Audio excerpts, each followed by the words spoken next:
sound off right now because they don't need to hear us. All right, see if that went live for you.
Can you hear Testing me? sound, testing Okay. sound. And then, well,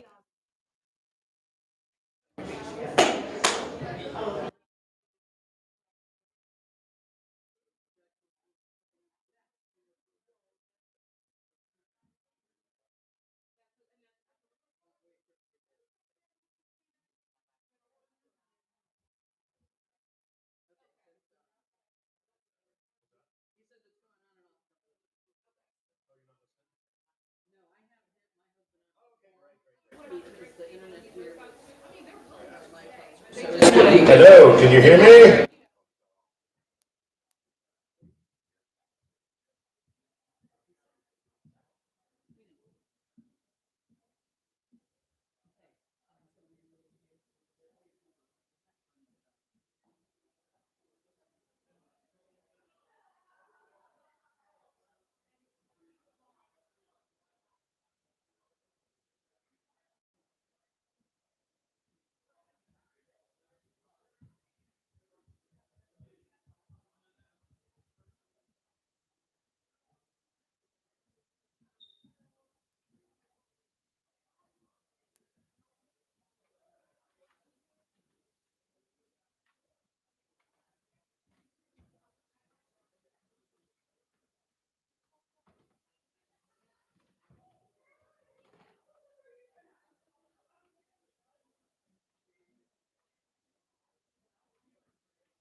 Check test.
test.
I am.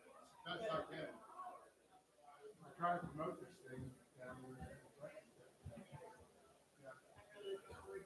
It is really good. I've heard it on National Public Radio. Yeah, we saw him on Sunday morning. He was on Sunday morning. Yeah, about 3 months ago. Oh, I didn't know that. Yeah. He's been going around.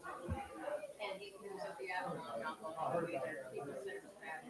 We already signed up for this. Yeah, real looking forward to it. It's seriously will be.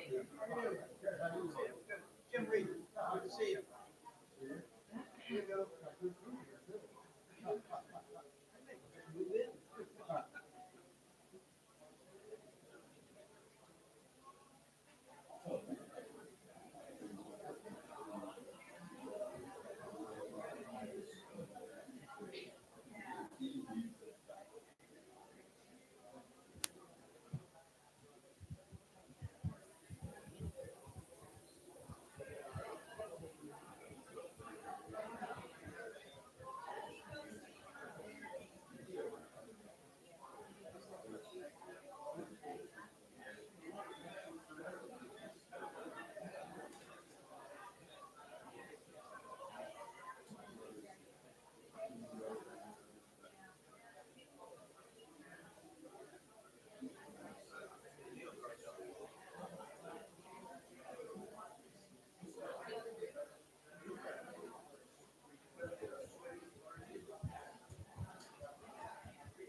I did something weird. Like, I've got pain in my chair. I started moving yesterday afternoon. I had no idea why. So I didn't need to walk up to the front and walk back like that. Yeah, I said to Karen how much we have to wait till you guys on the big end paper today.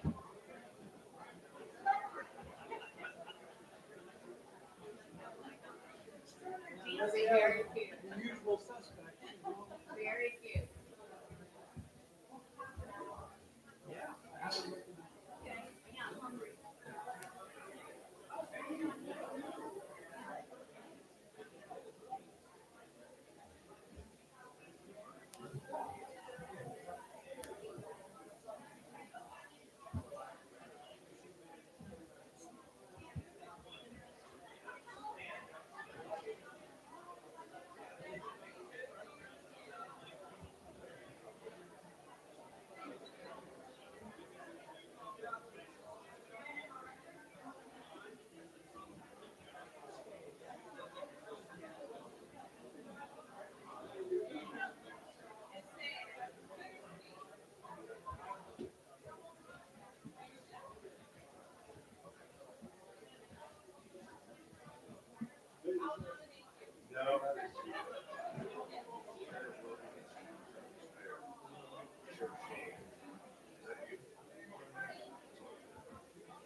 So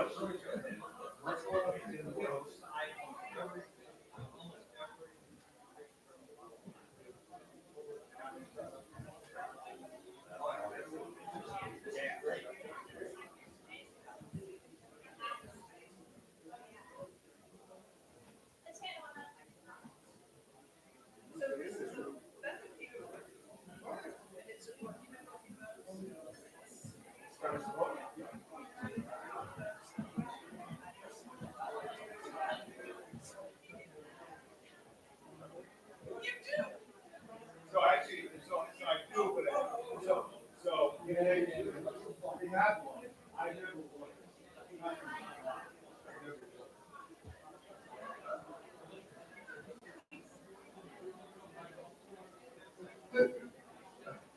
So, and we were actually talking about it.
Because I know you're like,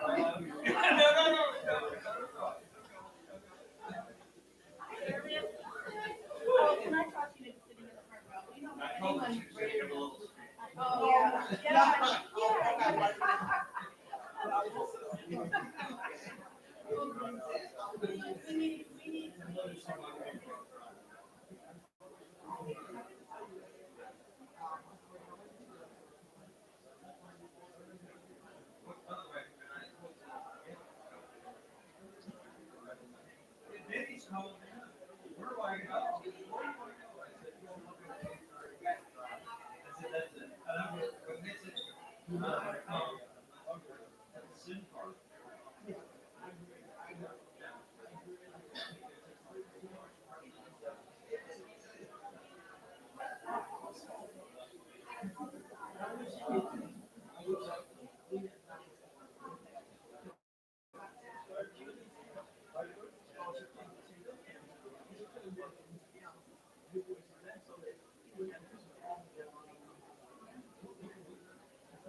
Everybody at Georgia and love you. Sorry, can I go home? We don't pay you, we don't pay you.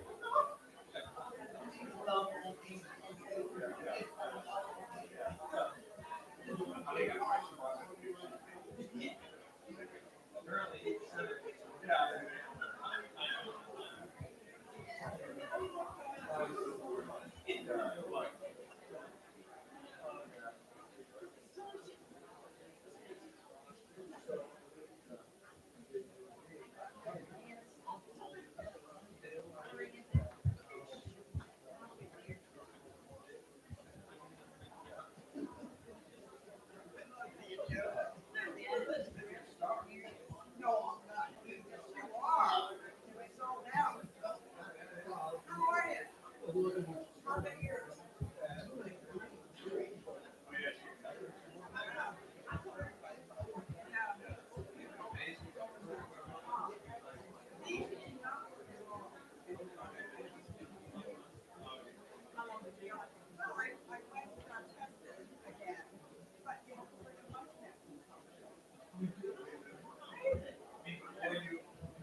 Oh, no. Yeah, yeah. Okay, give me one.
They're in the oven cold, but they're everything is everywhere. You have to actually.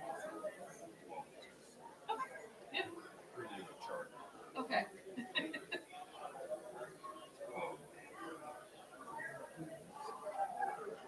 Yeah. Yep. Let me know if you need any more, but that's I think that's it. okay.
Josh, I met you in Waterville. It's nice to see you again. Yeah. For the crowd here. I hope there's a lot of people.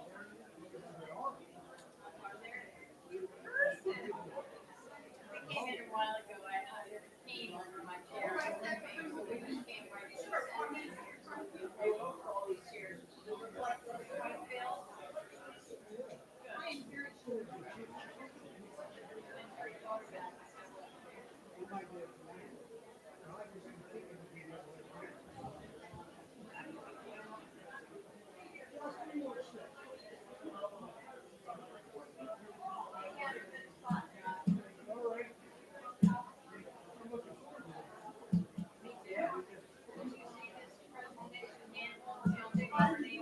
Sunday morning thing. Check, check, check. Check, check, check. Right. It's out of range though.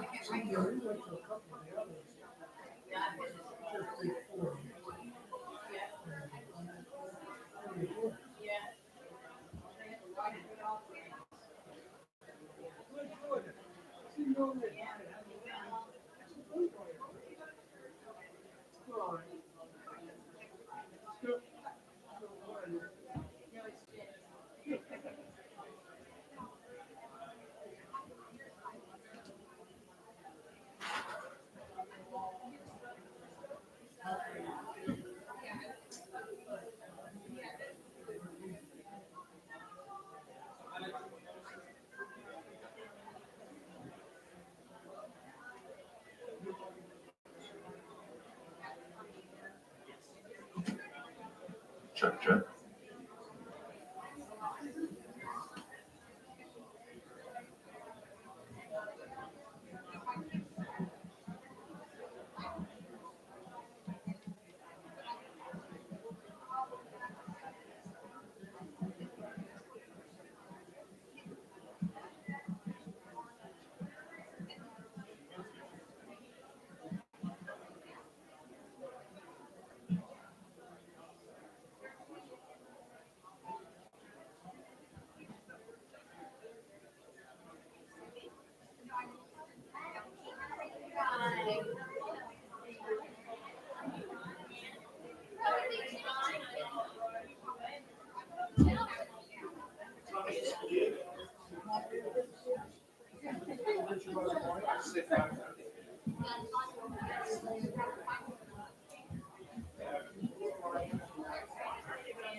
So I'm not buying.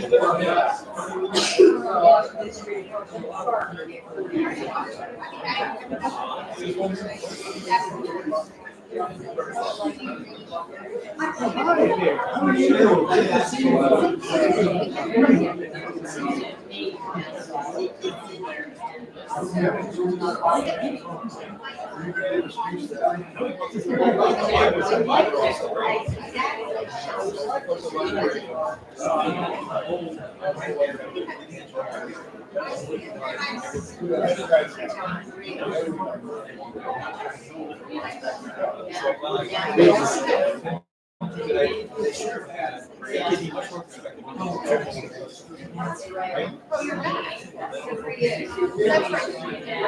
Yeah, I love the library. I mean, I like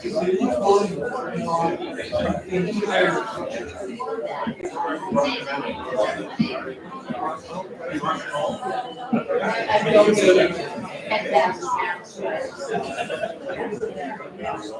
Yes.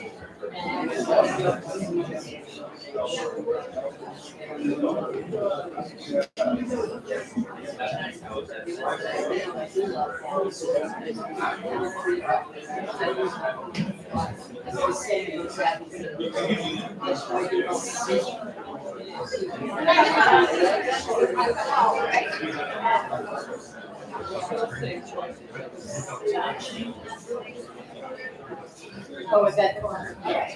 Yeah.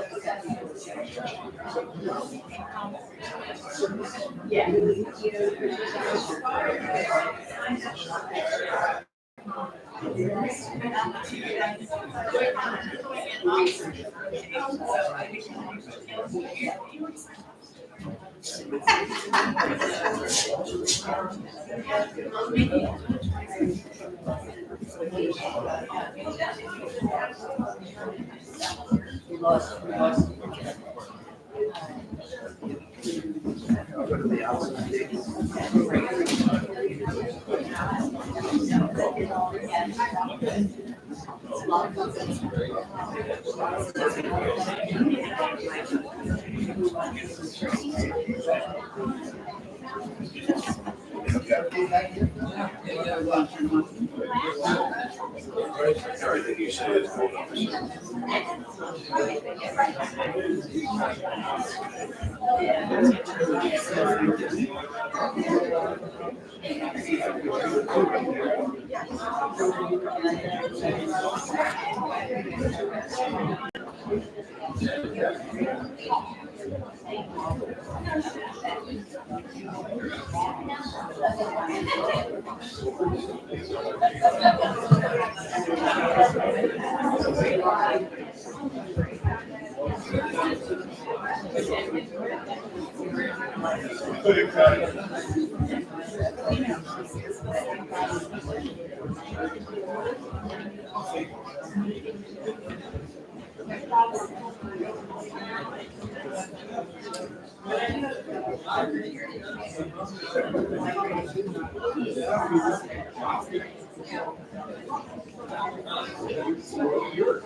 Welcome, everyone. Thank you for joining us for this wonderful evening. And we're so happy to have Neil and Jeff here with us tonight. I'm Lynn Randall. I'm president of Chesapeake Forum. As you know, some of you don't know much about Chesapeake Forum. So I'm going to tell you just a little tiny bit about Chesapeake Forum. We're an academy for lifelong learning. We started as an ALL over at the Maritime Museum in 2001. Can you imagine? That was a long time ago. Since then, I've lost track of how many courses we've done. It's something like 1,800. But we moved off and it became Chesapeake Forum 4 years ago in 2019 in the fall. And we've already done 286 courses, and we're growing every semester. Keep excited. We just updated our mailing list because the mailer for winter will be going out fairly soon. And we added 90 new people just in this past semester. So I think we've touched the nerve here. We are very big believers that seniors need socialization. They need to keep their brains active, and they need to have fun. So that's what we like to do at Chesapeake Forum. Yeah. Sorry, I have cheat notes. Before we get into the program, I want to talk just a little bit about how this idea for lectures on the shore happened. A year ago, Dodie Thune came up with this wonderful idea that we do something with our distinguished speaker program, which had been on Zoom for years, I think. And she really elevated it. She had help, though, with Bruce Purdy and Sarah Robbins, and a collective of the rest of the board pitching in as well. But between all of us, this has become a thing that I am sure we will continue. And we're hoping to have at least several every year. As you can just imagine, getting from point A to point B in an undertaking like this is really amazing. So thank you, Jody and crew.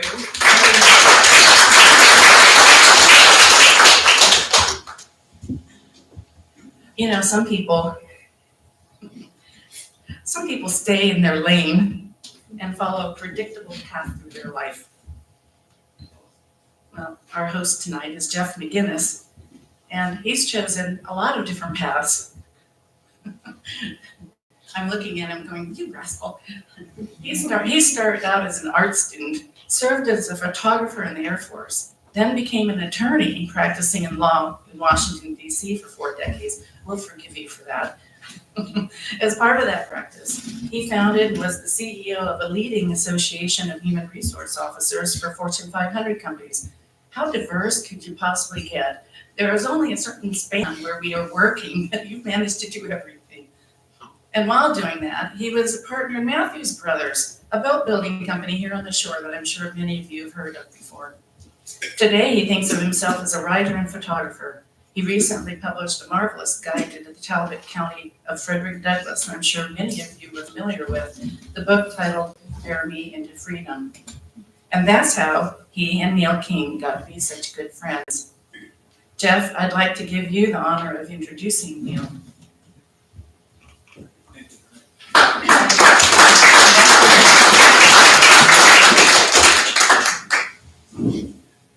Well, Neil and I are delighted to be here at this age. You know, we're just delighted to be anywhere. It can be a struggle at times, so thanks for hanging in there. It took, I guess, 6 weeks, but we're back together. I mean, the good news is that we actually use this period to do something that Neil hasn't done before, which is to create a PowerPoint presentation that he could use at every single one of his many events. And he hadn't had it before. Now he has a really cool one based on the work that we've done, which features all of his wonderful photography. And so, you know, you'll see that the wait was worth it. Now, you know, not everybody can say that one of their very good friends is a former global economics editor of the Wall Street Journal. But I am privileged to be able to say that. And Neil and I first met about 3 years ago when I was wandering around in Claiborne, and I had no idea that this guy that I'd read for 15 years had a second home right in Claiborne. And I bumped into him. We started talking, and And then, we collaborated on a couple of projects for the Spy that went over very well. And then I was able to get him to help mentor me with my book. And he started off by saying that my writing is really boring. And to write like a lawyer, we gotta fix that. And I will credit Neil for coming up with the title of my book, Bear Me into Freedom. That was Neil's idea. And, I've had this life-altering experience of being able to watch someone conceive of a book, write a book, and then market a book. And Neil is an unbelievable marketing genius.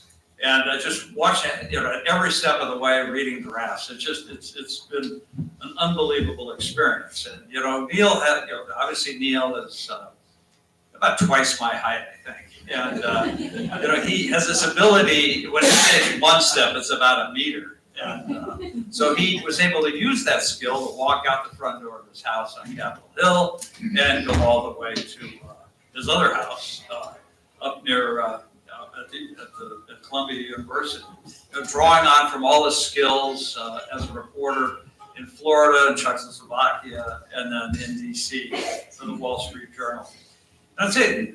Last summer, Dory and I had this insane idea of driving to a family event in Colorado instead of flying, but actually it was a tremendous amount of fun, and it gave us the opportunity to stop all these bookstores, all these different places, all the way across the country. We'd go in and we'd check out to see if Neil's book was there. And almost always Neil's book was there, but it was in the travel section, which is baffling. So would you put Homer's Odyssey in the travel section? That's sort of how we felt about it.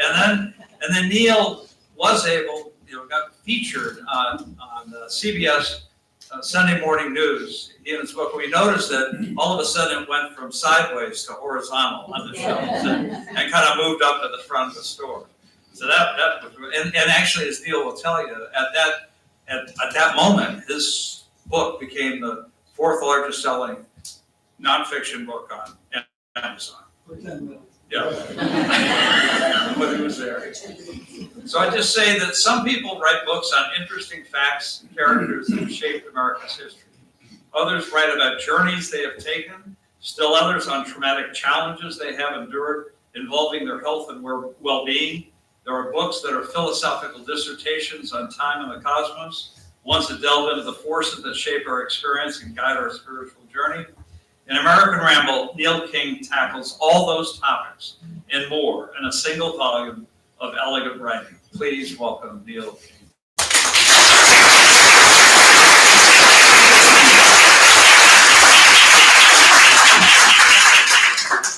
Wow. So I'm profoundly thankful to be here tonight. Thank you, Jeff, Jody, Lynn, the whole of the forum for bringing this about. My apologies for the 6-week delay.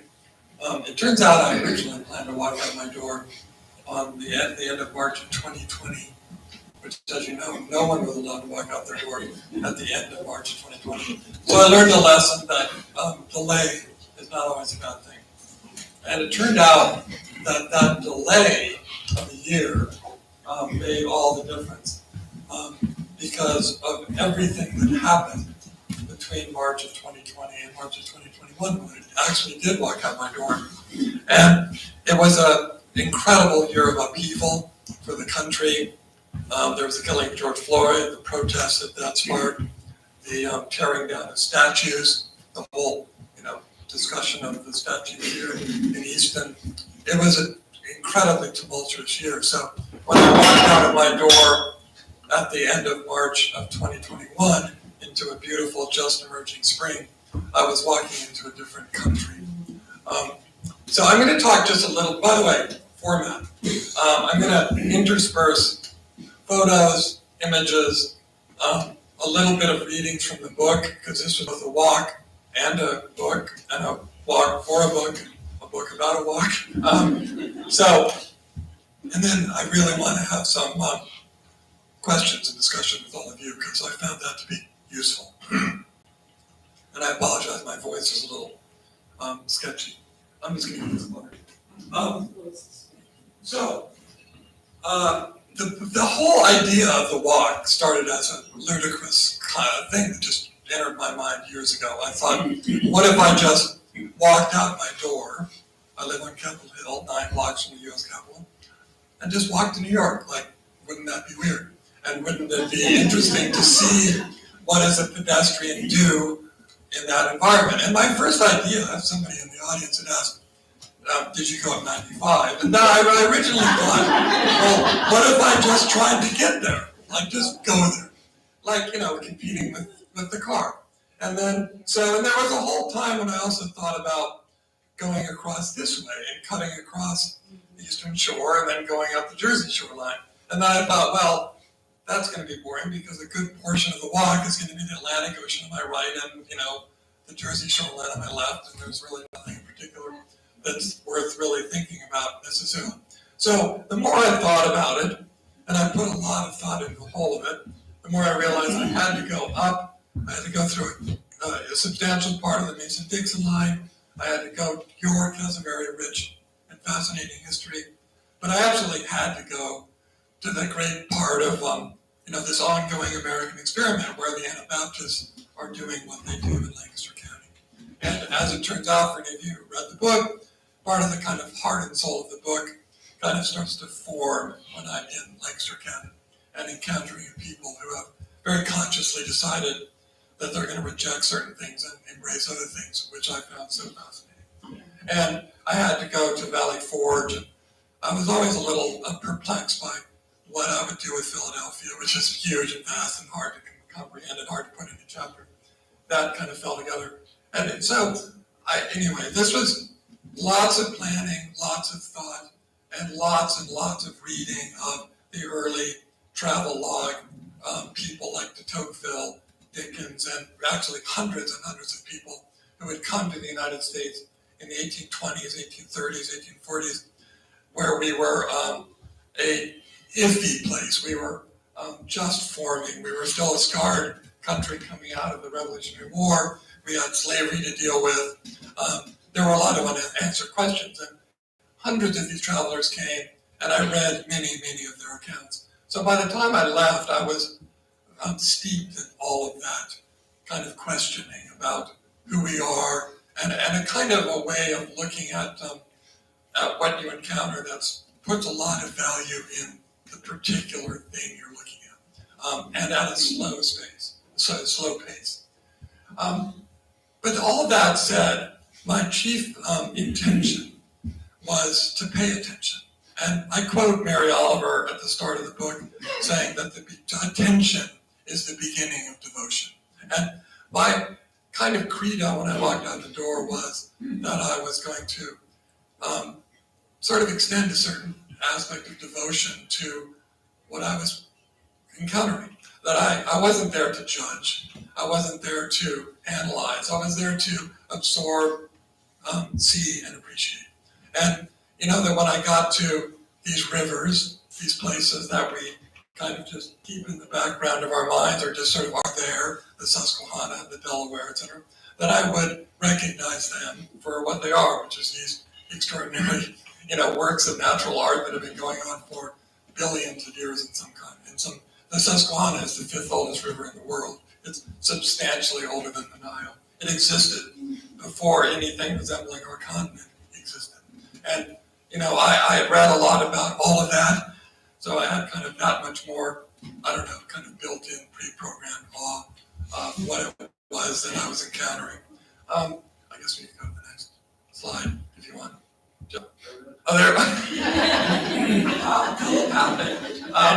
So I set out my door, and one thing I just want to say from the outset is that it was incredibly important to me, and I started the book with the concept of my house, my door, walking out of it. That this walk be from my house. I haven't had the good fortune of living on the other side of that Capitol. And if I lived in, Bethesda, it might not have been as interesting to people.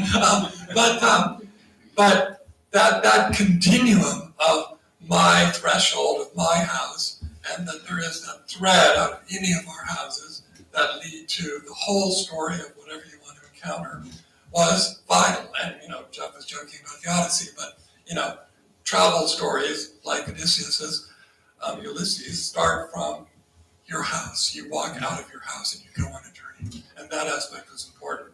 So this just captures, I walked first straight west. I stopped, of course, at Abe Lincoln's house, as I kind of describe it. And one thing I'm just going to say in passing is that I make the argument, and I don't think I can solidify it entirely, but of all the places in the entire country that all of us have in common, it's those steps of that monument. That probably more Americans have been to that one place than any other place in the country. And it was very important for me to go there. The one thing I learned very quickly about a walk, and this was the second day of the walk, is that you enter, if you go about it with a certain intentionality, you start to go into a kind of land of parables. And you begin to encounter people in sort of parable style quality experiences. This was the morning of the second day. I was walking along what was originally Georgia Avenue coming out of Washington. It became like a 6-lane freeway, and then it went down to a 2-lane highway.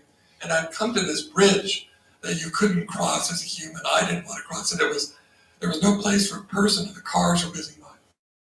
And so I looked to my left, and there was this old road going down into the woods. And I walked down into it, and I ran into this couple whose name was Herd. They were the herders. And as you can see, he has a book in his hand, which was some portion of the Bible, and his, holes in his pants, and his wife, who I'm sure made some of that clothing.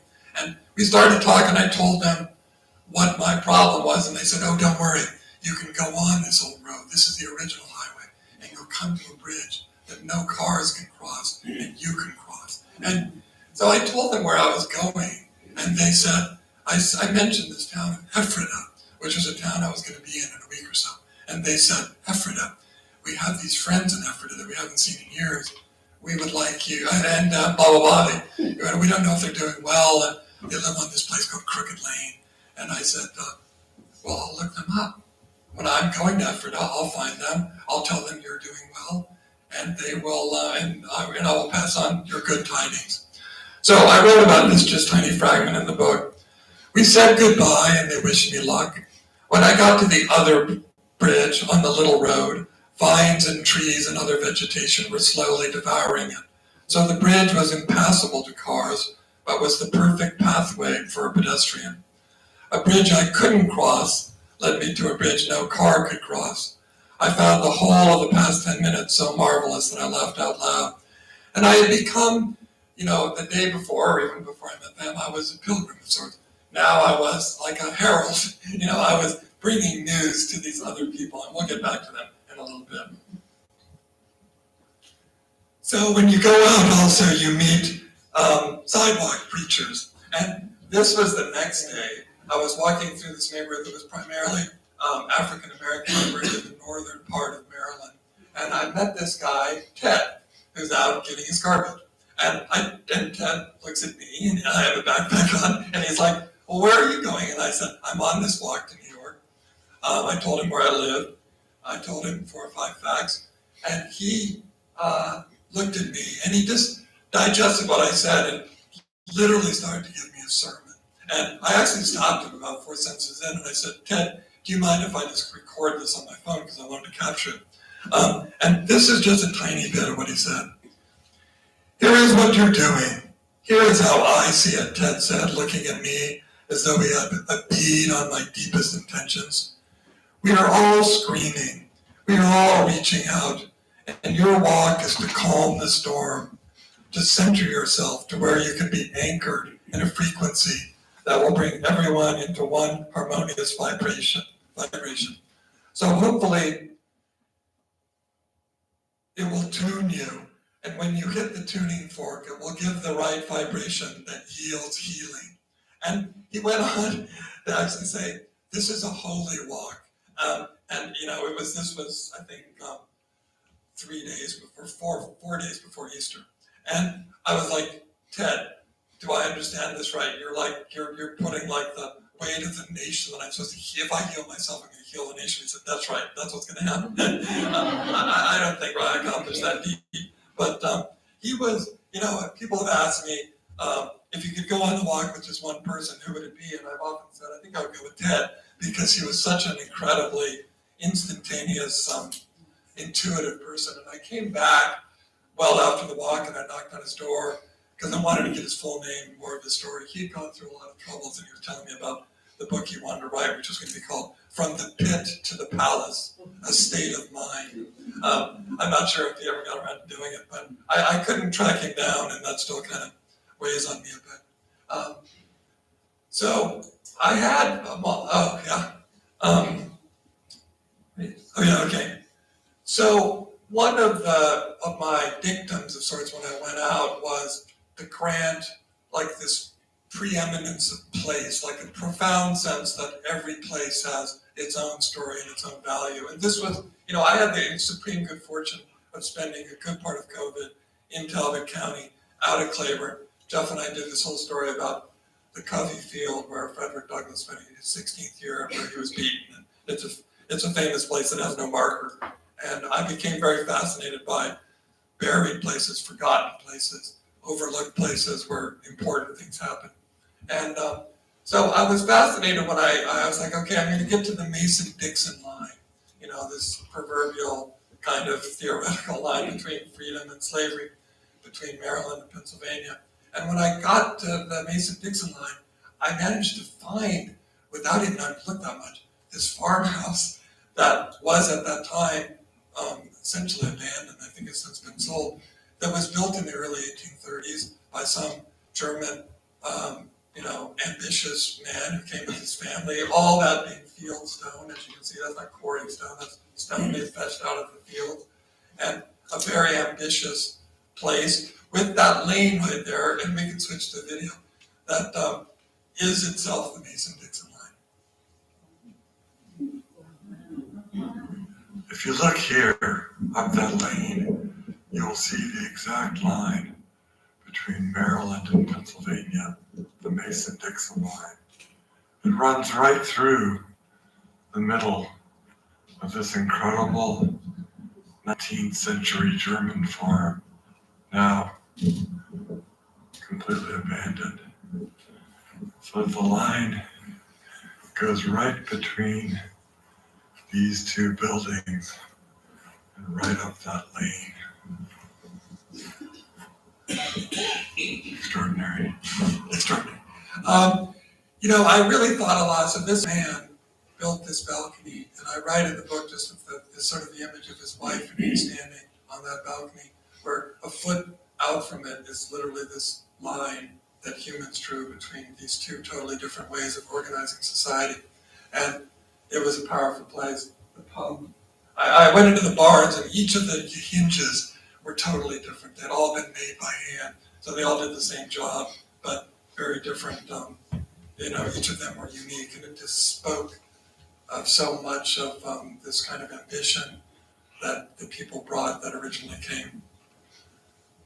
The whole of the walk was built of its own destinations and its own pilgrimages, and this was a guy, Paul Nevin, that I had heard about, who had devoted a lot of his life very obsessively to these two rocks called Big Indian and Little Indian Rock in the Susquehanna, that are basically the only existing artistic remnants of the early Americans from a millennium or more ago that exist in this whole vast area. Like, if you want to find remnants of the of the indigenous people, you have to find oyster shell stack, piles and stuff. There's not here in this part of the country existing art. You might find mounds if you go further west. But so I had looked up Paul, and he on Easter afternoon took me out to look at these incredible petroglyphs that they had carved: thunderbirds, moons, snakes, and the whole of that afternoon was quite an amazing thing. And there were so many things that could have prevented us from going out that afternoon, including whether his outboard motor on his little skiff there started. So I wrote this little passage in the book. Many times on the first dawn of each season, Paul has come to this rock to see how one or another of the large serpents carved in the schist a millennium ago point to the morning's rising sun. Seeing that, just being there, it gives me hope, or maybe assurance is the right word, he said, that this cycle we're all a part of will continue. On this Easter afternoon, Paul Nevin had brought me to his church. The continuance Paul spoke of was everywhere to see, in the carvings, in the osprey overhead, and the water gurgling around the rock, and in me, the walking man, drawn from afar to take it in. That was really quite an amazing afternoon. And the funny thing is, this is beauty and extraordinary things hidden in plain sight. Where when I went on into Lancaster County and told people and showed them the photos on my phone, they were like, "Oh yeah, I think I've heard about those," or "Oh wow, I didn't know those were there." And I was like, "They're right there. they're right in that river. You just need to get a canoe and you can go see them." And there was a lot of that. So I went then into Lancaster County, which, by the way, I don't know how many of you know that part of the country, but the difference between York County and Lancaster County across the Susquehanna is just a profound, one of those great divides in the American continent. Profoundly different cultures, different bar design, different land management, different everything. And, to the walker, these things are so apparent. I came upon this bridge, which was just such a gorgeous thing. I wrote my little thing here, the inexplicable beauty of a thing you can't quite explain, because it didn't go anywhere. And it was, of course, this beautiful work of art, the kind of thing that you'd see in like some part of Italy. And yet, it had once served a great purpose that was now possible to decipher. And I was entering now a really quite extraordinary stretch of the walk that really kind of changed everything. And this walking through my first covered Amish bridge, I think I'll meet the Clarence. I just hope I don't get run over going through. I'm crossing the Conestoga River. Wow. Look at the amazing arched beams. There's the river. I was very enthused about rivers. What a splendor. What a splendor.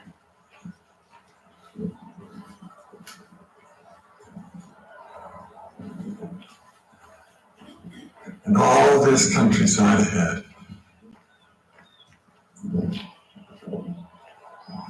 It's so funny to hear my voice in that, because it's like I can just hear the incredible kind of enraptured state. I was like, oh my God, look at all this country.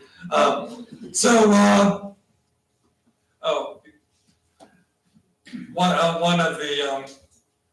of the people here who came up and said kind words beforehand, and said that she had had her own sort of cancer journey.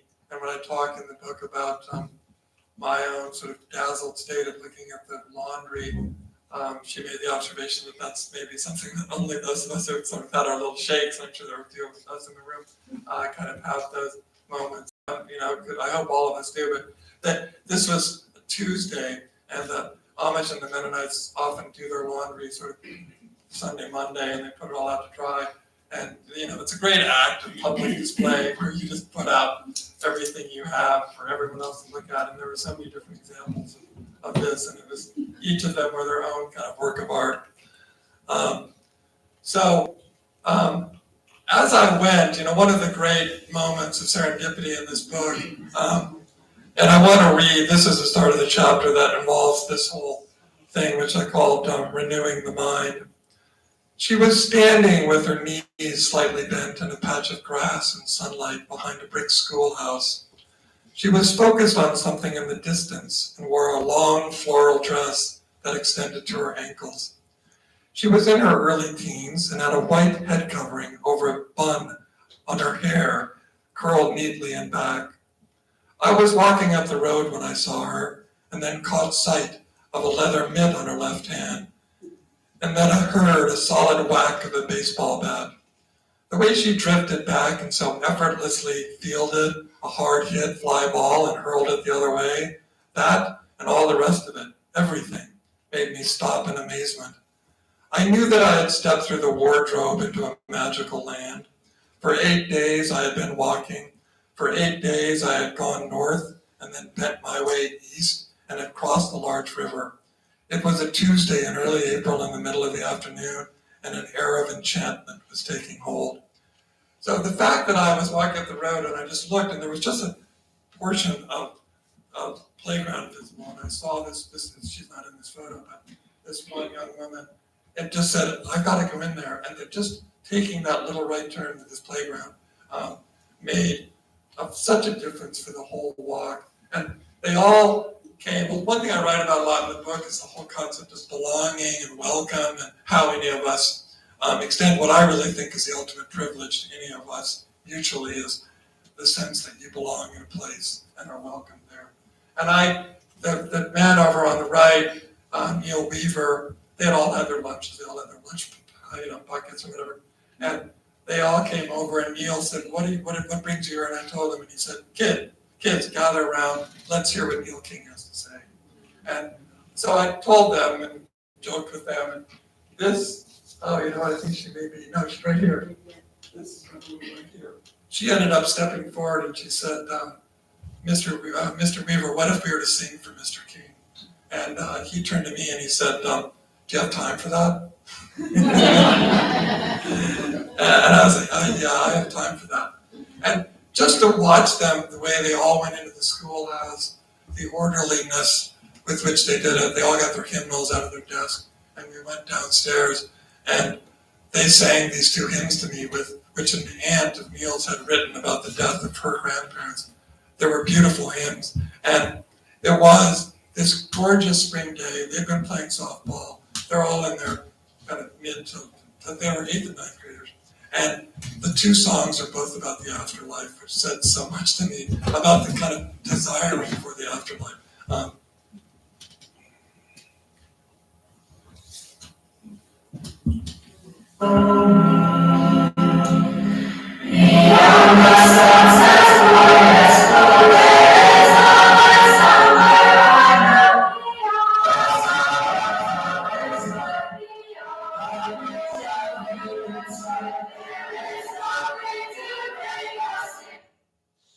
I'm sorry to cut that short, because that is that the whole time I actually confess in the book itself that it got me on the tear side. The whole thing was quite amazing. So at the end, when they go upstairs, I have a discussion with Neil where I said, tell me a little bit about Anabaptists and what makes them tick. And he said, well, we're really about two things: non-conformity or non-resistance and non-conformity. And when he talked about the non-conformity, he ended up quoting this line from St. Paul: do not conform to this world, but refresh yourself through a renewal of your mind. And when he said that, it was this thing that just kind of hovered in my mind. And then I was like, wait, what was it you just said? And that whole concept, do not conform to this world, but refresh yourself through a new renewal of your mind. Don't let the world form you. Go out in your own fashion and attempt to not only form your view of it, but constantly refresh it. Really struck a chord. So I wrote this: out of nowhere, Neil had handed me a new frame through which to see the entire walk. A few words plucked from a letter written 2 millennia ago had distilled so much of my thinking over the previous week. How we have the powers to slip from the world's restraints and refashion our thinking, refresh our eyes, strip away the clutter and the noise, to renew our minds.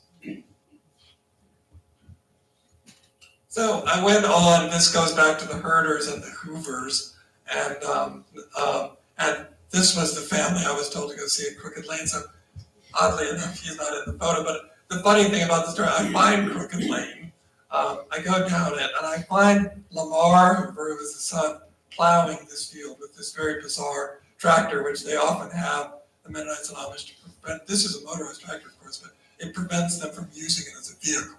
So it's so cumbersome that you're not going to drive to the store with it. And so I describe the humorous nature of me trying to go out and get his attention, because I'd gone to the house and nobody had answered the door. I dropped my pack on the yard and walked out to the field. Lamar had seen me, a tall man coming toward him from another world, but he kept plowing this way and that. until we intersected halfway across the field, and I stood there, and he just squinted at me, unbelieving, put the tractor in idle, and climbed down from the high metal seat. I could see fat earthworms twisting in the soil he just plowed. I could see the tangled threads of the old roots. He wore muddy jeans held up by suspenders over a dusty flannel shirt on his head. He had the same black straw fedora that Amos had worn outside the library, also covered in dust. "Help ya," he said. And the whole experience, we can flash to the next one, where I end up going to meet both him and his father, and they both had this hilarious way. And when I went up and met his father came out of the bar, and his father also said, "Help ya," which was their immediate response. You could hear the German in their voice. And I have this photo because at one point I said, "Can I take a picture of you guys?" And they said, "Yeah, if you could do it on the sneak." Because they don't believe photos like at all. And so that's their idea of doing it on the sneak, where they stand profile, and then Lamar kind of glanced over at me, but his dad didn't. So they're not being vain as long as you don't look straight into the camera. So these are not selfie people.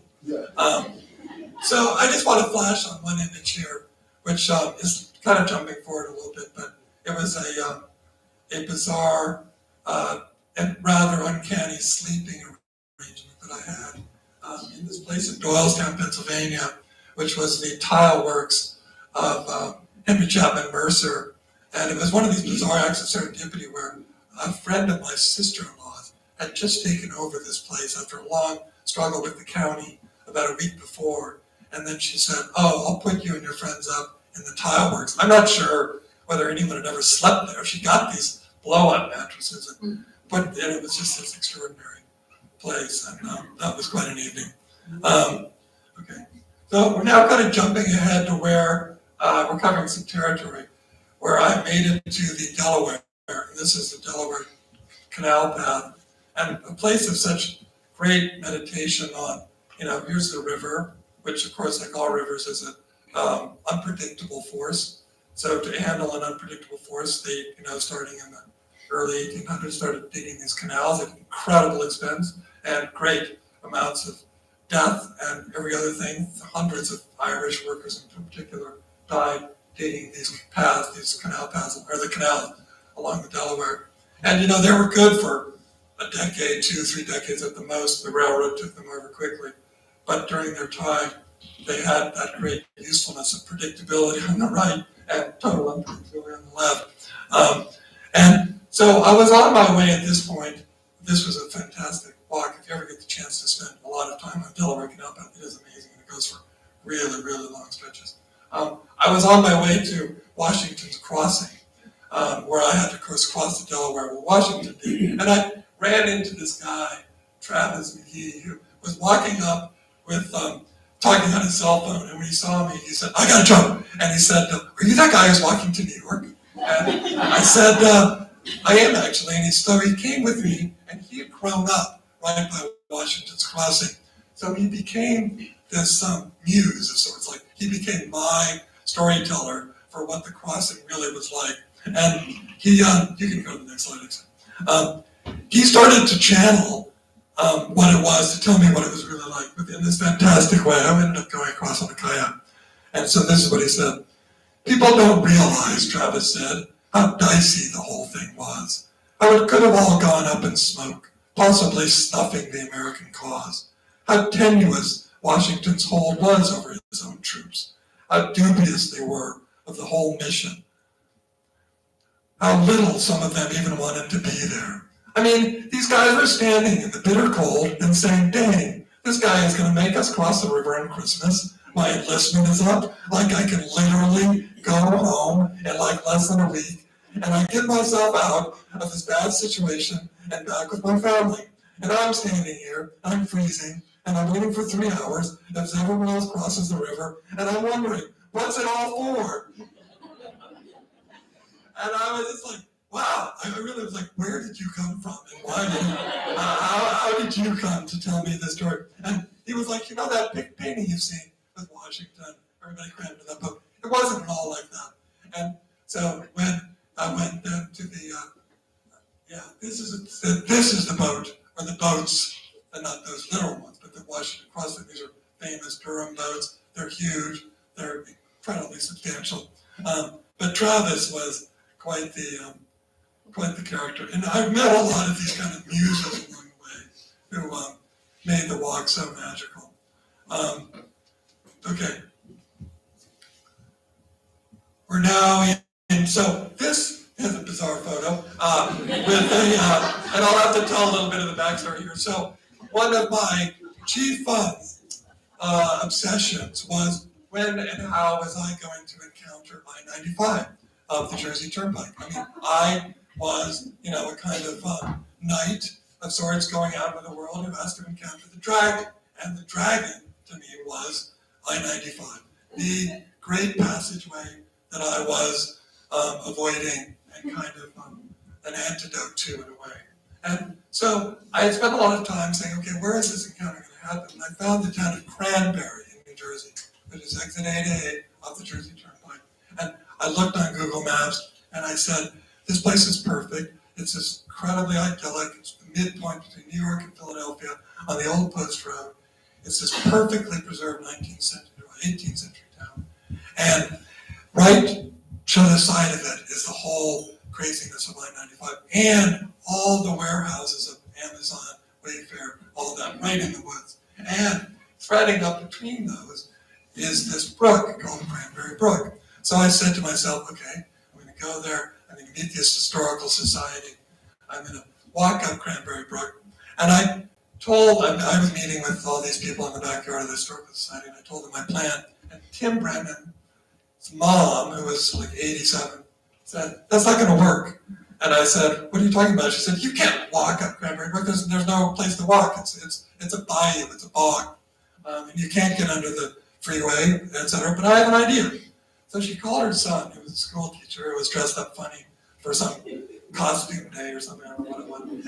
And 5 minutes later, he shows up, dressed like that, and he gets his kayak, he brings it down to the lake where the brook starts, and he says to me, okay, you can take the kayak, you're going to encounter all these obstacles going up Cranberry Brook, you're going to have to portage around several of them. I decided to take my shoes off because I didn't want to ruin them in the mud. And I said, Tim, that's great. What am I going to do with your kayak when I get to the interstate? He said, don't worry, just leave it there. Yeah, I'll come back and get it. So I did a funny video that shows me going up the river.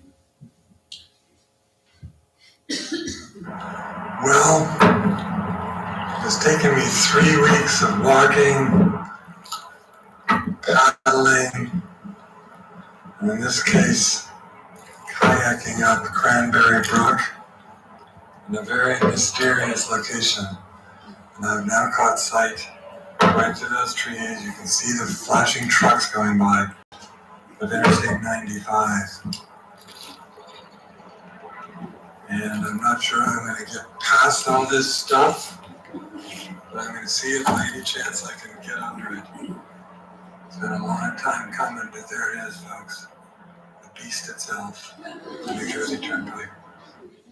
There was a funny thing. Some people have mentioned the CBS Sunday Morning piece, but it's all very kind of bucolic and meditative.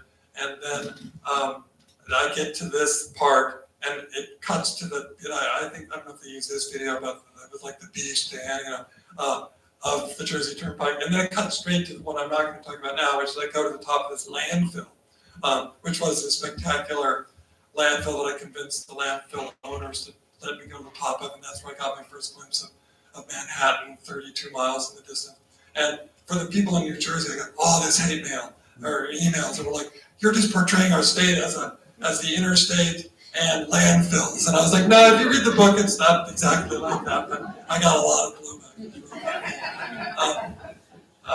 So we can go there. So again, there were all these. This was, I had some amazing encounters along the way. And this was one of these amazing moments where I'm walking by this guy's house. This is again in New Jersey. And I saw his truck and all this other memorabilia he had out there. And I said, it's funny, I met a couple. The walk was not a political walk. I wasn't out to do that kind of thing. But I was like, I haven't really talked to a full sort of Trump member of the tribe. And I had, 50, yards at the most before I was past this guy's property. And he comes out to go on his own walk.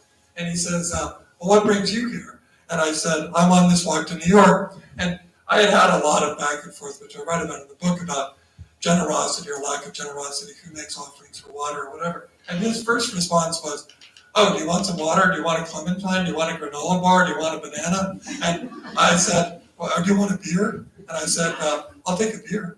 And so he came out of his house with granola bar, banana, the whole thing, and the beer. And I sat in his driveway and talked about all kinds of things. And he was actually quite an hilarious person. A Czech Hungarian, and one of these kind of remnants that you find in New Jersey of these kind of white-on-white racist types who said, and my wife, she was the worst combination of all, a combination of a Mick and a Guinea. And I was like, I forgot people even talk like that, But he was quite something. And as part of the point was meeting people in their own place, even if they have their own whatever kind of beliefs. It just makes a lot of difference because there was so much about that guy that made sense in its own context, and his own generosity was its own testament. So we can go on. He was the only person in the book whose name I changed because he had a lot of funky history with his wife, which we decided to not make a matter. So I'm now in Staten Island. We're moving along, and this was a funny conundrum in the walk where I was trying most of the lodging. I knew more or less where I was going to stay most days. The day before I was going to walk the length of Staten Island in that part of New York, there was nowhere to stay in the northern part of Staten Island because the reality is there aren't places to stay in most of America unless you're near an interstate exit, essentially, or in the downtown of a large town, or in a place like Easton. I found this place online. It was called Victorian Bed and Breakfast, and this incredible Polish immigrant who was in her 80s called Danuta. And I called her, and she became kind of the essence of one of these chapters towards the end because she was such a fantastic person. And when I came into the house, she hadn't had a guest for weeks and weeks because it's the whole COVID thing really casts a great shadow over the whole walk. And when she came in, she said, I'm going to do all your laundry, and you're going to eat dinner here. And she made this incredible dinner, this incredible breakfast. And I was joking with her, I was like, Danuta, this isn't a bed and breakfast, this is a bed, laundry, dinner, breakfast. And so the next morning, this was breakfast. Yeah, she had made all these pancakes and eggs and all kinds of things. It was amazing. And she was such an incredible character. So the next morning, after this lavish breakfast, she says, I come downstairs and she's got her car keys in her hands and she says, I'm driving you to the Bayonne Bridge. And I said, no, I'm not here for rides, I'm walking. And she said, no, I want to get you to the good part, past the bad part, it's only like a mile away. I'm going to drive you. And I'm like, no. And she said, no, get in the car. And so I got in the car and she drives me to the foot of the Bayonne Bridge. And her last line to me when I'm walking away, I had these shorts on, and she rolled down her window and she said, you have fabulous legs.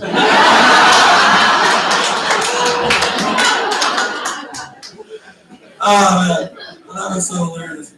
They've been toned through all those weeks. This, throughout the walk, I had anybody who's read the book will know these moments. I had these, what I called rapturous moments. I had these moments of just intense and incredible, in some cases, somewhat inexplicable moments of just joy that came out of nowhere for no particular explainable reason. This was by far the most overwhelming because after Danuta said I had good legs, I was walking up the foot of the bridge and I was thinking about a variety of things, and I wasn't, for some reason, anticipating that was going to be the moment that I first saw Manhattan. And when I did, I was just overwhelmed. I was just overcome. And this is sort of how I explained it. My delight sprang in part from the satisfaction of nearing the end of a long pilgrimage. It may have been tinged even by some fleck of regret that it was nearly over. I had seen for the first time, laid out against the morning sky, an outline of the place I'd been walking toward for 25 days, a skyline altered utterly by human hands, with sheets of glass jutting to impossible heights from a sliver of metamorphic schist tucked between two rivers. But this weird rapture went beyond mere gratification. I had seen this skyline before, 1,000 times over the years. I had caught sight of it from all directions as a cab driver and a common traveler. But on this morning, the sight of it physically astonished and stunned me. The days and all those steps had pried open a part of the human spirit that magnifies the potency of otherwise simple things and grants the commonplace a touch of the divine. And it's describing these kinds of things is never easy, but that was as good as I could do. And I sat there for probably 15 minutes just, I don't know, taking all that in. And part of it, as I talk about a little bit later, when I get across from Jersey City, from the city itself, you know, this is a city that at that point was actually still in for another COVID battery, but, you know, tens of thousands of people had died. It had had so much roughness, the economy was in a tailspin. Everything was essentially shut down. Though right then, it was reopening in big waves before, you know, all the other variants came through. But the vitality and brilliance and kind of everlasting nature of it was so apparent.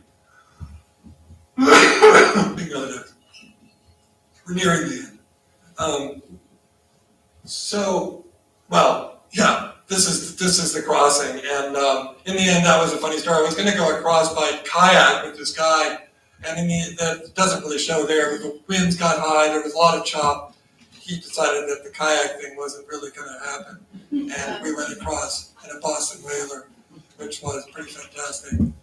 And you know, all three of us, there was a friend that was with me, the guy Brian Murray who took me across, and my friend Phil, and all of us had had very intimate, interactions with the whole 9/11 phenomenon. Brian had been a school kid in Jersey City where he'd seen the towers fall from his school playground. Phil, a reporter at the Wall Street Journal, had been in a hotel next door to the Twin Towers and had seen the first one fall out his window.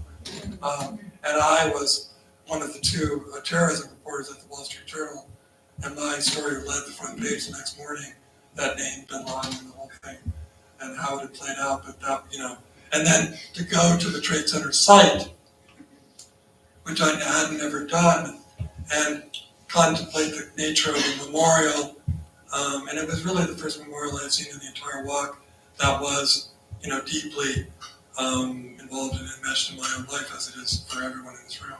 And it was quite a thing to ponder. It was also fascinating just to read the names and remember that 450 people who died there died because they had gone to save the other people who were coming down those stairwells. And, that's a brute fact that I think most of us kind of in the back of our mind remember, but when you really go and look at it and look at the names, you're like, wow, that is such an extraordinary act for anyone to do for one, for your fellows. So I have a few kind of odds and ends before we get to the end of this. I had walked up from there into Washington Square Park. I've always played a lot of chess in past times. And there's that enchanted corner of Washington Square Park, I don't know if you know it, in the village, where they have that big circle of chess tables. And this kid was there to play chess with strangers, and he kind of waved his hand over the board, and he said, would you like to play? And he was 16, he'd grown up in the village, plays a lot of chess. I said, yeah, okay, I'll play. I sat down, I was white, and I thought, there's two versions of chess. There's the amateur chess, which is the sequential, if you do this, then that, then this, then that. And then there's a kind of spatial chess. I've been out walking for almost a month. I'm a spatial person. I'm going to play a loose game of chess against this guy. And in the end, it was this insane game of chess, which I'm proud to say I won.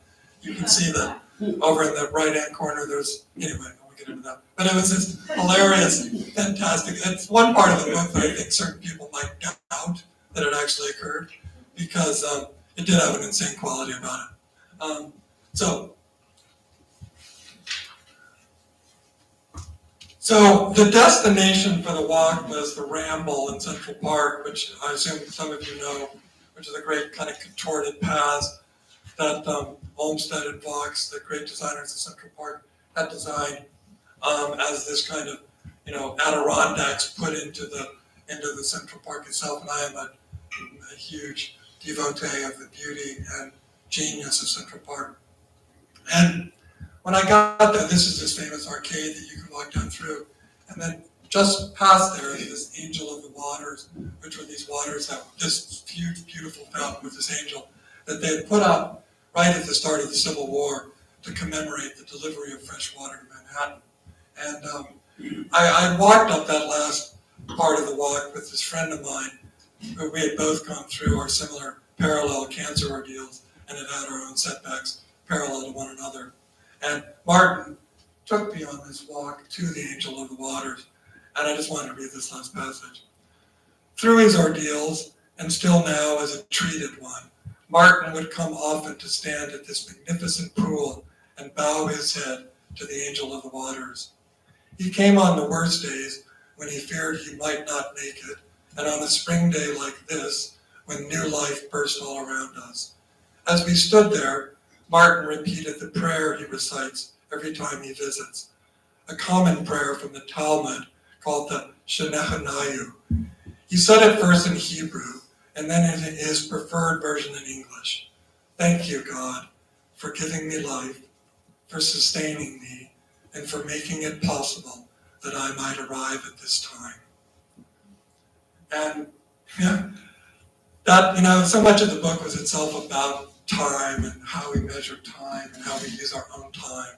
And, that most elemental of prayers, which is just thank you for allowing me to be in this time, was sort of the perfect finale to a walk that I went through my own version of time. So thank you, and I want to hear all questions.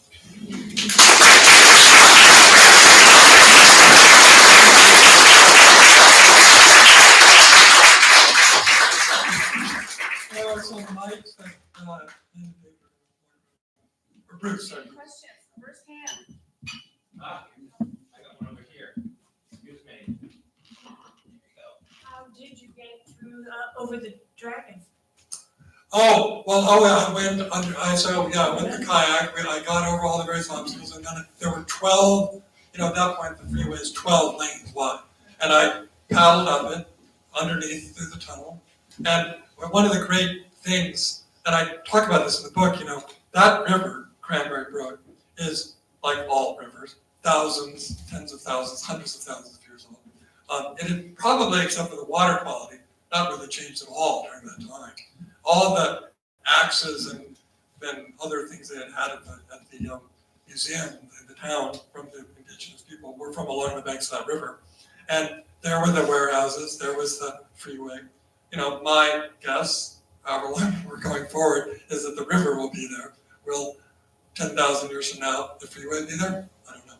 But there was this gear that went across the river at the mouth of the tunnel when I was going through it.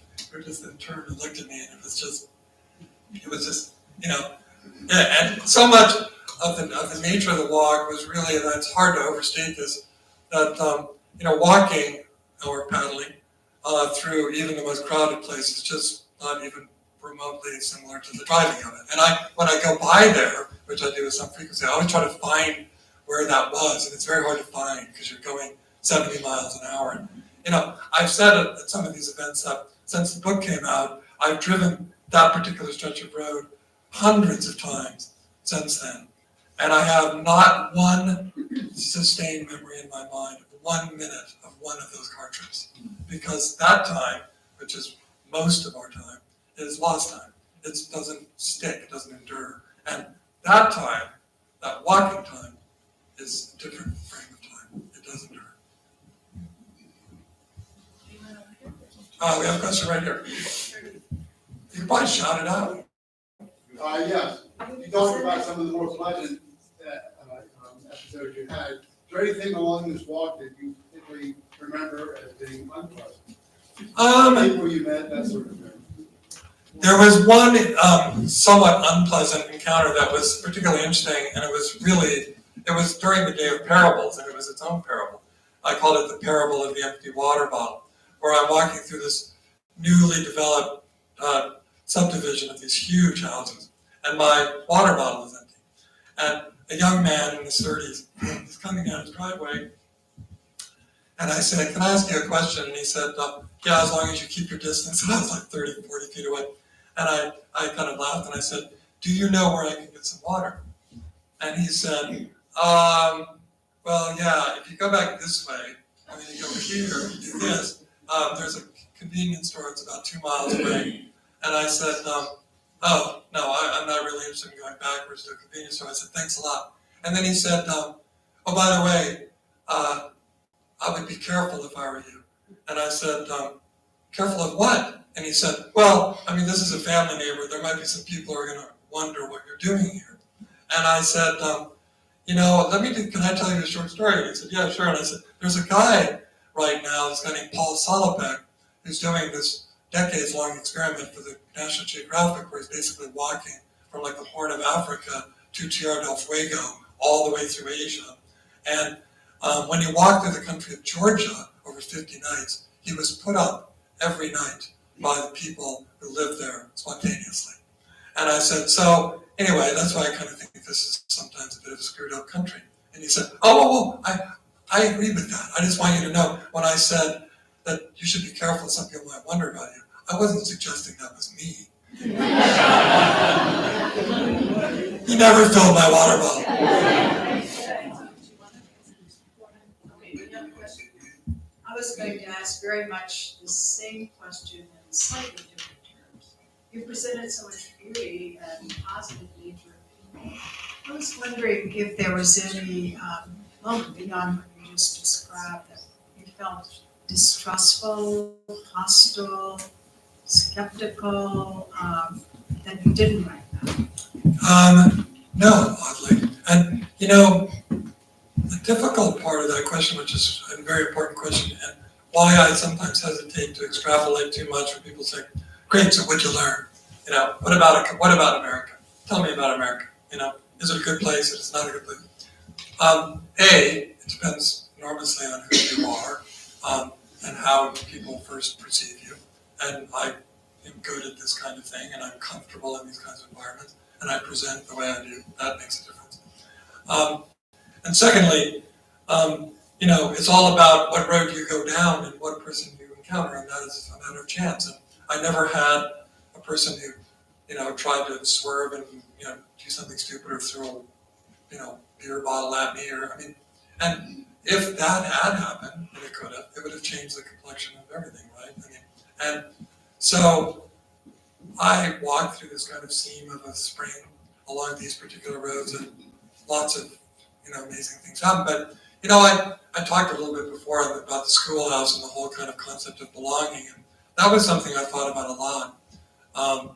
How any of us can kind of expand that sense of trust that we offer to others, and it can kind of give a sense of belonging to others as we enter their space. And I'm not saying that this is an art that I've mastered, therefore I don't create anxiety-inducing moments, but I chalk that up mainly to lucky things having come my way and bad things not having come my way. I love that. Question? Right there, yeah. I'll try to hold it loud enough. I was curious, I love the historical, the philosophical, just the little tidbits and facts that you integrated in the story. Did you do that? Did you take notes as you wrote and think of those, or did you fill them in after? Really good question. So I had basically I had a year or so that I was planning the walk, thinking about it, reading that stuff I mentioned before. And then I had the additional year of waiting for COVID to break. And so I had a lot of time to think about various things. And so my ambition in the book, for anybody who's read it, was to try to never kind of go longer by even a paragraph, hopefully, than was necessary. I wanted to keep the motion forward of the walker. And so when I get to the Mason-Dixon line, I wanted there to be an encapsulated version of who was Mason, who was Dixon, why did they do this line. But I wanted to keep it to 5 or 6 paragraphs. So I would spend 3 or 4 days trying to figure out how to do 5 or 6 paragraphs. This is more of a technical matter, but we call these things phones. I call them recording devices, cameras, video camera, the whole thing. And one of the things I got quite good at and has been very important to me in the last month is the notes function of just talking into it and dictating like prose that is then turned into text. So almost all of the notes for the book I did live, not the stuff you're talking about, which is more kind of the, reading books, but the actual observations, the thoughts, the who said what, were all, with a few exceptions, recorded into my phone as I walked and thought about the stuff. And so at the end of every day, I would have these big chunks of text, and then I would wake up early in the morning and turn it into a dispatch that I sent out to several hundred people that were friends and friends and friends that were kind of my daily dispatch on the walk, which then became kind of the foundation of the book, which I sold like a week and a half after I got back home. And I had like 45,000 words compiled, which is in normal parlance like a half of a book. Of course, that didn't all go in the book, but I had a huge amount of material. And, that's one thing I'm proud of about the book is I wanted to maintain that sense of the walker thinking. That wasn't the writer writing. I mean, it was the emotions and the thoughts of a walking person. And a lot of that is preserved in the book because they were the thoughts of a walking person.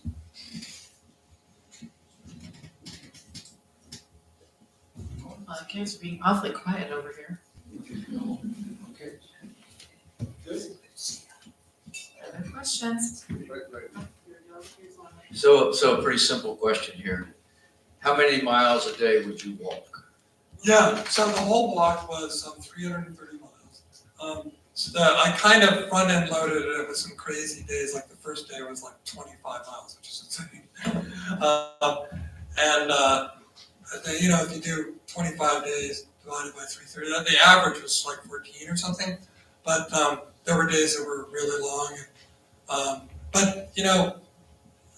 I said 3 miles an hour. I actually walked probably closer to 4 when I'm really walking.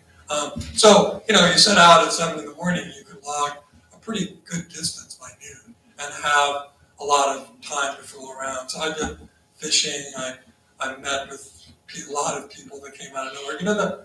The walk was very much of a mix of planning, where I arranged to meet Paul Nevin at the petroglyphs. I arranged to meet the mayor of York, Pennsylvania, at his incredible house that he lived in, and a whole variety of people that I wasn't going to leave the wondrous people that I was going to encounter up to chance, because that wouldn't work. I know as a journalist that doesn't work. So I made a lot of, I met this amazing woman, Laura Trees, who's a historian about the aftermath of Valley Forge, not the winter itself, but how it became what it is now. And she met me there, gave a whole tour.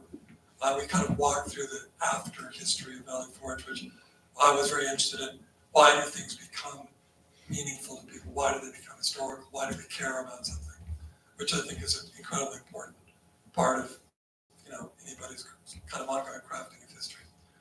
So there was that, the kind of meticulous planning part of it, and then there was the just people that came out of nowhere like Ted, and I think in many ways the people that came out of nowhere really were the heart and soul of the book. But so you had to allow time for that. But I always had time. But there were some grueling stretches too. And going back to the anxiety question, that I'm a little bit of a glutton for this kind of thing. But walking along large highways where I knew everybody driving by me, wondered who the hell I was and why I was doing it, and secondly, felt instantaneous sympathy for this strange man walking along this ugly stretch of road. And my sense was totally the opposite, where after the second or third day I became totally sympathetic, even a little condescending for the car people, because I knew what they were missing. I was like, you have no idea. So pity me if you want. What did that total trip cost you, or did you mooch everything? It's funny because gifts were kind of a theme. I write a lot about pilgrimages and, people who went to Compostela in the old days, and the whole idea of the tokens and, alms and all these things that go back, way into distant human history. where you would offer something to the passing pilgrim. And yeah, these some things were cupcakes and cappuccinos and cookies and beers and things like that. I wasn't given lodging. I wasn't in Georgia. You know, I had to stay in a lot of like Airbnb kind of places, like things above people's garages and some inns and a couple of motels that weren't terribly beautiful. I don't know. One thing maybe cost me $1,500 or something like that. I mean, I might have. I don't know if I added it up. Maybe I did it for tax purposes. And no, I wasn't. You know, it is an interesting thing. I write a whole section on hospitality and how deep it goes into the roots of human history, and you know, the Talmud talks about it, and basically every holy tradition has some aspect of giving kindness to the stranger. And you know, the reality is, I'm not saying we're not a hospitable people, but I do make the argument that hospitality is not receiving friends over for hot barred rum on Christmas Eve. It's how you treat somebody who's at the end of your driveway. You know, it's about the stranger. That's what hospitality is. But we sort of lost. And the punchline of the water bottle thing was, I ended up filling my water bottle at Dunkin' Donuts, you know, which is where you're supposed to go to get water. You know? So we have a question. Yeah. So did you have any interesting encounters with animals or birds? I did. Yeah.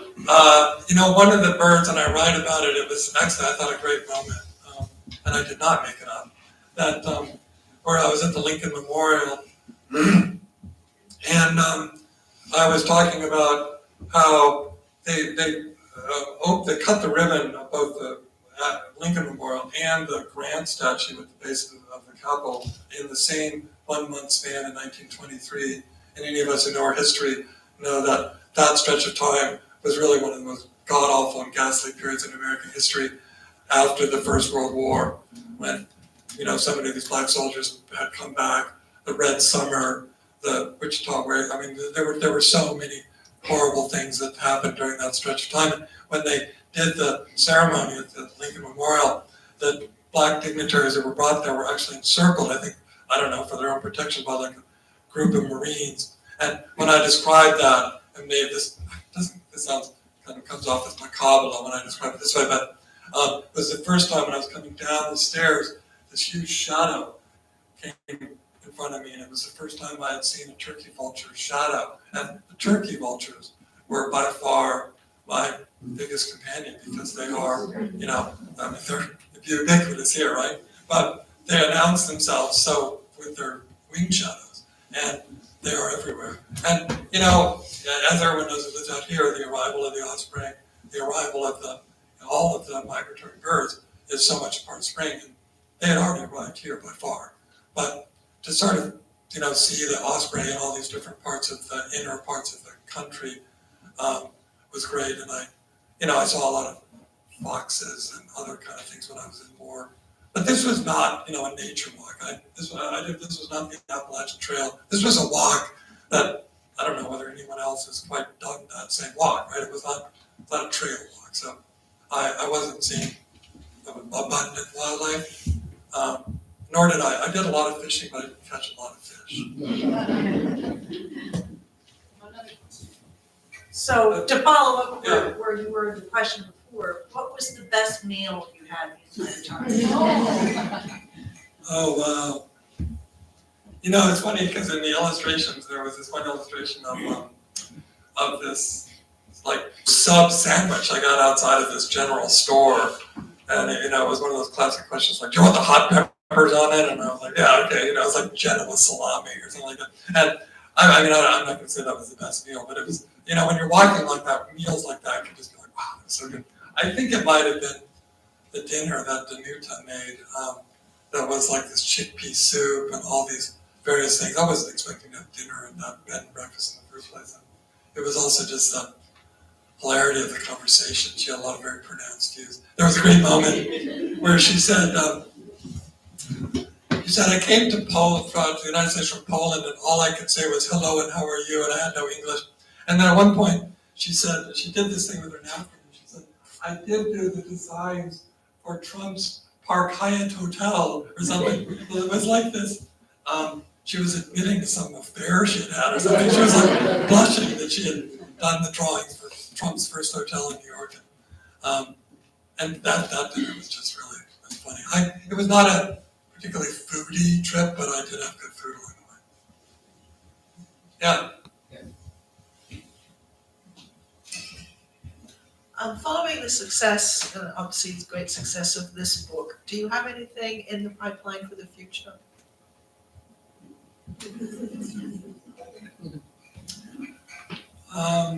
Yeah. I guess I'll talk about so.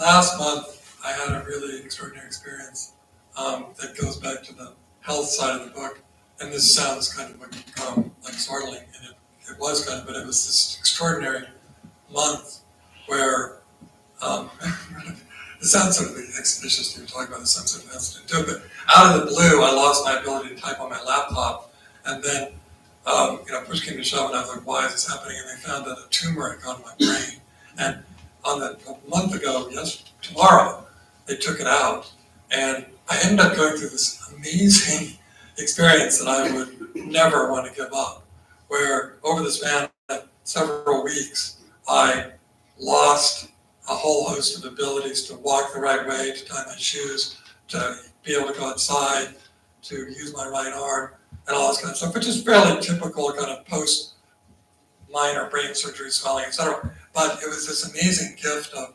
losing and then regaining and being, wow, I just got my water bottle, almost tipped over. I couldn't have done that 2 weeks ago. And the whole of it was this sort of transformative thing that went back to some of the lessons I had learned in the first 6 years of my sort of diagnosis and coming out the other side. And I really realized what an incredible gift this kind of thing can be if received in the right way and despite the adversities. And it really kind of threw open a door to my desire to do something like this, where I go out and try to gather other stories of experiences that others have had of, I guess I'd sort of say transformative traumas maybe, but with every variety of what one might call trauma. That would be a road book, not a walk book, and a kind of exploration into that zone of finding your life altered by an adverse event. So that's kind of what I'm thinking. You think it'll work? Yeah. Okay. Other questions? How many of you have read this book already?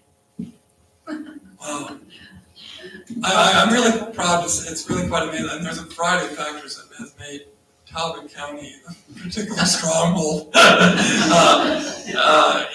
a lot, Dave at the Talbot Spy, I've done things with him, with Jeff. I mean, there's a variety of reasons. I know a bunch of people in St. Michael's and Claremont, so that helps. But Flying Cloud has been amazing.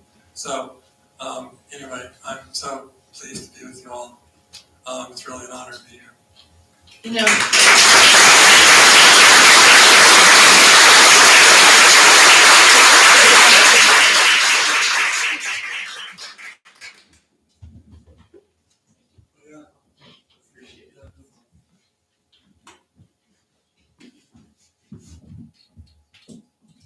Good evening, and once again, thank you all for coming this evening.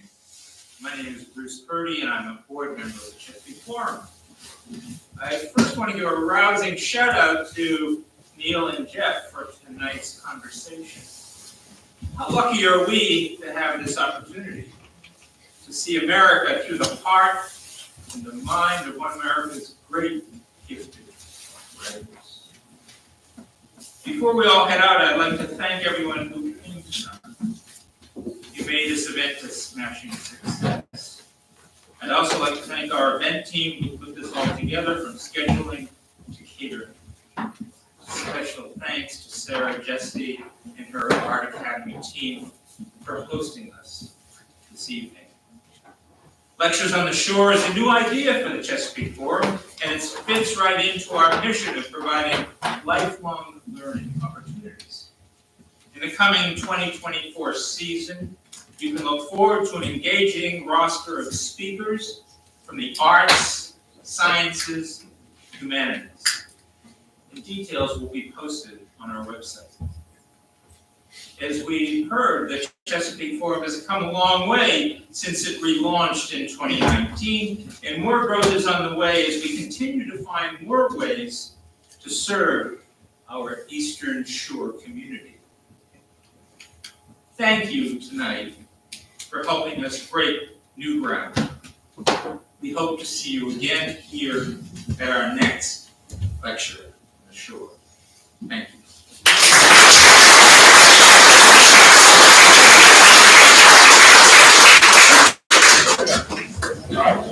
Thank you so much.